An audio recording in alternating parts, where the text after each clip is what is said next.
तो नमस्कार दोस्तों, आप सभी का स्वागत है मेरे YouTube चैनल में।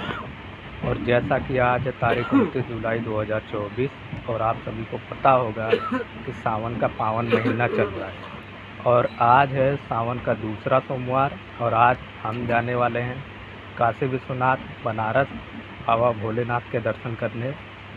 और जिन लोगों को नहीं पता है कि काशी विश्वनाथ बनारस में कहाँ पर है और क्यों प्रसिद्ध है, तो मैं उन्हें बता दूं। काशी विश्वनाथ भगवान भोलेनाथ के 12 ज्योतिर्लिंग में से एक है और यह विश्व प्रसिद्ध है। और यदि आप पहली बार बनारस आते हैं काशी विश्वनाथ में दर्शन के लिए, तो आप बनारस ट्रेन से आते हैं तो बनारस स्टेशन पर उतरिए और वहाँ से आपको गुदौलिया बाज़ार जाना होगा। फिर वहाँ से आपको पैदल 500 मीटर दशाश्वमेध घाट जाना होगा और दशाश्वमेध घाट के किनारे ही काशी विश्वनाथ का मंदिर है। तो आज हम वहीं जाने वाले हैं और हम बनारस स्टेशन पहुंचेंगे। अभी हम ट्रेन में हैं, तो अभी हम ट्रेन में हैं। जैसे ही हम बनारस स्टेशन पहुंचेंगे तो आगे के बारे में हम आपको बताएंगे, तो इसलिए देखते रहिए हमारा ये ब्लॉग। तो गाइस, हम आ चुके हैं बनारस रेलवे स्टेशन के बाहर और समय होने वाला है सुबह के 5 बजने वाले हैं। और यहाँ से हम पैदल काशी विश्वनाथ मंदिर जाएंगे, जो कि लगभग 7 किलोमीटर दूरी पर है। लेकिन आप आएंगे तो आप ऑटो से जाइएगा, 30 रुपये भाड़ा लगेगा। आप आसानी से गुदौलिया बाज़ार पहुँचेंगे। फिर वहाँ से 400 मीटर की दूरी पर काशी विश्वनाथ मंदिर है। दशाश्वमेध घाट पर जाने के लिए आपको गुदौलिया बाज़ार से 400 मीटर पैदल जाना होगा। फिर आपको वहाँ गंगा जी में स्नान करना है, जल लेना है और काशी विश्वनाथ मंदिर दशाश्वमेध घाट पर ही है, गेट नंबर 3, जो कि घाट के किनारे पर ही है। और वहाँ भीड़ कम रहती है, आप आसानी से दर्शन कर सकते हैं। तो गाइस, मैं आपको बता दूं, सावन का महीना चल रहा है, इस समय भीड़ बहुत ज़्यादा होती है। यदि आप रविवार को रात में ही लाइन लगाते हैं, फिर भी आपको सुबह 7 बजे से पहले दर्शन नहीं होंगे, क्योंकि भीड़ बहुत ज़्यादा है।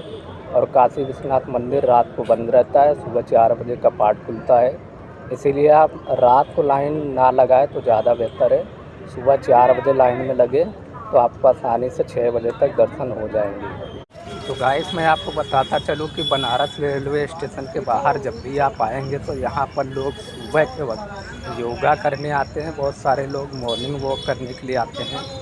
यदि आप यहाँ सुबह सुबह आते हैं तो माहौल कुछ अच्छा सा देखने को मिलता है। तो गाइस, चलिए आगे का सफ़र शुरू करते हैं। अब सुबह के 5 बज चुके हैं और हम पैदल चलने वाले हैं काशी विश्वनाथ मंदिर। तो लगभग 1 घंटे लगेंगे मुझे काशी विश्वनाथ मंदिर पहुंचने में। तो चलिए सफ़र शुरू करते हैं और मोबाइल रखते हैं जेब में।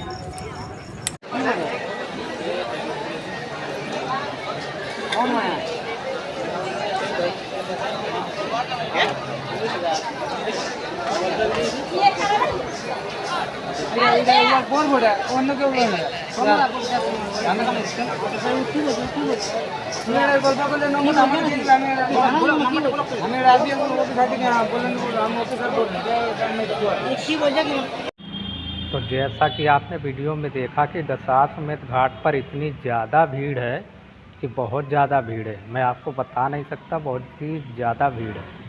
और इस भीड़ की वजह से दर्शन करने में काफ़ी समय लगा मुझे, तकरीबन 3 से साढ़े 3 घंटे लग गए। दूसरी बात, मंदिर में कोई इलेक्ट्रॉनिक डिवाइस अलाउ नहीं है। काशी विश्वनाथ मंदिर में आप कोई इलेक्ट्रॉनिक डिवाइस नहीं ले जा सकते, इसीलिए आप लाइन में लगने से पहले अपना सारा सामान अपने बैग में डालिए और निःशुल्क जो लॉकर सेवा है वहाँ पर अपना बैग जमा कर दीजिए, फिर आप लाइन में लगिएगा। यदि आप बिना इलेक्ट्रॉनिक डिवाइस के अंदर जाते हैं तो आप आसानी से प्रवेश पा जाएंगे। अगर आपके पास कोई इलेक्ट्रॉनिक डिवाइस होगा तो आपको अंदर नहीं जाने दिया जाएगा। ये बात आप अच्छे से ध्यान में रखें, क्योंकि मेरे सामने ही 10-12 लोगों को लाइन से बाहर किया गया था। तो जैसा कि मैं आपको बता रहा हूँ कि दर्शन में मुझे काफ़ी समय लग गया। और जैसा कि आपको वीडियो में पहले से ही पता है कि मुझे पैदल ही रेलवे स्टेशन तक जाना था। जैसा कि मैंने सुबह बताया था कि मैं रेलवे स्टेशन से पैदल काशी विश्वनाथ मंदिर आया था, और वैसे मुझे काशी विश्वनाथ मंदिर से पैदल रेलवे स्टेशन जाना था। मैं पैदल तुरंत चल दिया दर्शन करने के बाद, क्योंकि मेरे पास समय नहीं था। ट्रेन भी मेरी छूट जाती अगर मैं तुरंत नहीं निकलता। इसलिए मैंने वहाँ पर वीडियो शूट नहीं किया है। तो ये जो वीडियो है ये मेरे गांव के मंदिर में मैं शूट कर रहा हूँ अपना ये ब्लॉग। तो मैं आपको बता दूँ, जैसे ही मैं रेलवे स्टेशन की तरफ चल पड़ा तो लंका बीएचयू चौराहे पर पहुँचने के बाद मैं रेलवे स्टेशन के रास्ते पर चल दिया। तकरीबन 100 मीटर जाने के बाद एक गुलेर के पेड़ के नीचे मैं बैठ गया क्योंकि मेरे पैर में दर्द हो रहा था। कंटिन्यू मैं तकरीबन 15 किलोमीटर पैदल चल चुका था। तो जैसा कि जब मैं वहाँ बैठा तो मेरे पैरों में दर्द होने लगा और आज वहाँ पर मेरे साथ ऐसा वाक़या हुआ है जिसके बारे में मैं आपको बताना ज़रूरी समझता हूँ, क्योंकि ऐसा मेरे साथ बहुत बार पहले हो चुका है। जब मैं वहाँ बैठा तो मेरे पैरों में दर्द की वजह से मेरे जो मन में एक विचार आया कि हे महादेव, अब या तो आप साधन करिए, नहीं तो मैं इस दर्द के कारण यहाँ शाम तक बैठा रह जाऊँगा।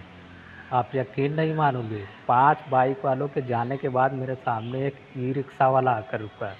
उसने पूछा कि आपको कहाँ जाना है? मैंने बताया कि मुझे रेलवे स्टेशन जाना है।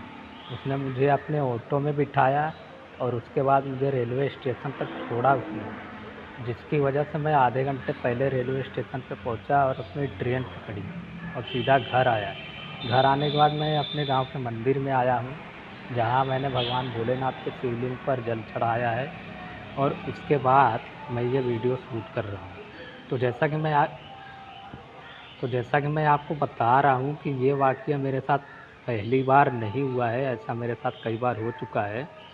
और ऐसा इसलिए हुआ क्योंकि अगर आपके अंदर भक्ति, श्रद्धा और आत्मविश्वास है, आप अपने ईश्वर पर पूरे मन से भक्ति करते हैं, उनमें श्रद्धा रखते हैं, आप अपने मन को अटूट रखते हैं, चाहे कुछ भी हो, चाहे विपरीत घड़ी कैसी भी आ जाए, अगर आप ईश्वर में विश्वास रखते हैं तो आपको कोई हरा नहीं सकता और ईश्वर भी आपके साथ ही रहते हैं, ज़रूरत पड़ने पर आपकी मदद भी करते हैं। इसीलिए मैं ये वाक़या बता रहा हूँ, क्योंकि अगर आपकी ईश्वर में श्रद्धा भक्ति नहीं है तो आप इस माया मोह से पार नहीं हो पाएंगे। आपका कल्याण करने के लिए ईश्वर में श्रद्धा और भक्ति होना ज़रूरी है। तो ये ब्लॉग आपको कैसा लगा आप मुझे कमेंट करके ज़रूर बताएं।